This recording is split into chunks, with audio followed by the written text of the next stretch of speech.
Judicial populism से काम सारे उल्टे होते हैं, लेकिन तालियां बहुत बजती हैं, जिसमें कोर्ट से आने वाले फैसले अवामी राय से इन्फ्लुएंस्ड होते हैं, यानी अवामी राय उन फैसलों पे असर रखती है।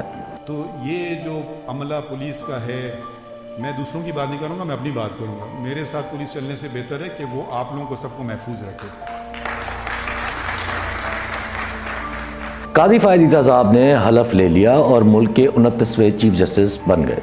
उनके आते ही भाड़े के रिपोर्टर्स उनके एक एक मोमेंट की खबर देते रहे। उन्होंने सबसे पहले सुप्रीम कोर्ट के रजिस्ट्रार को तब्दील किया और पहली बार पाकिस्तान में एक फीमेल जज को रजिस्ट्रार तैनात किया। बहुत तालियां बजी। काजी फ़ायद ईसा ने प्रोटोकॉल लेने से इनकार कर दिया। काजी फ़ायद ईसा साहब ने गार्ड ऑफ ऑनर लेने से इनकार कर दिया। सादगी का मुजाहरा किया। बहुत तालियां बजी। काजी फ़ायद ईसा साहब ने फुल कोर्ट बना ली।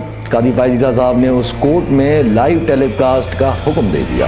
बहुत तालियां बजी।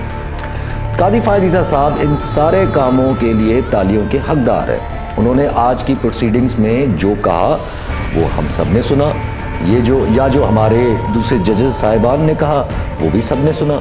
नहीं, सॉरी, ये जो हमारा टाइम है ना, इस पब्लिक मनी, ठीक है। आप ये नहीं कहेंगे मैं जो मर्जी आर्ग्यू करूं, आप उसकी हमें रेलेवेंस बताएंगे। सॉरी, ऐसे नहीं आर्ग्यूमेंट्स होंगे। पहले चीफ जस्टिस के पास खुली इख्तियार था कि डिस्क्रिशनरी चॉइसेस करे, ठीक है ना। उसको पार्लियामेंट ने डाइल्यूट कर दिया, रेगुलेट कर दिया। That's all that the parliament has done, कि उन्होंने 3 जजेस को इकट्ठा कर दिया।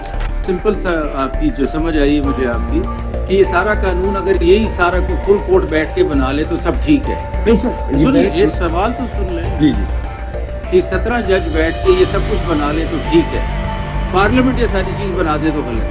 ये आपकी बहस है ना sir. With all due respect to Parliament, they have their legislative competence. The Constitution is supreme. That is what is paramount. That is what is there. Can Parliament pick and choose? Can Parliament say no? 3 judges is okay with us. 5 judges is too much. 1 judge is too little.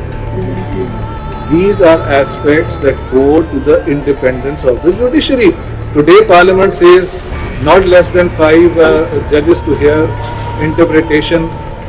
Section 4. Tomorrow, Parliament says ये law बना देती है जी. I don't know. Family matters are to be heard by bench of not less than 7 judges. That is. हमारा सिर्फ एक ही सवाल है, क्या जुडिशरी अवामी राय पे चलती है या आइन पे? अगर कोर्ट भी अब अवामी राय पे चलनी है, वो भी उस राय पे जो आधी असेंबली के थ्रू आई है, तो डर है कि जनाब अवामी राय की आड़ में काजी फ़ायद ईसा साहब की जुडिशरी में नजरिया ज़रूरत दोबारा ना जिंदा हो जाए। अलग इदारा है। तो क्या इलेक्शंस का मामला फंडामेंटल राइट्स इन्फोर्समेंट का नहीं है? नहीं, फंडामेंटल राइट्स जो हैं वो एक चैप्टर है आइन का, उसमें इंदराज है, ठीक है। उसमें कोई बहस मुबाहिसा तो नहीं होना चाहिए क्या चीज़ है क्या नहीं। फंडामेंटल राइट्स ये पार्ट 2 है और ये 8 से शुरू होता है और ये चलता रहता है 28 तक चलता रहता है। Fundamental right to education, freedom of expression, right to information, ठीक है।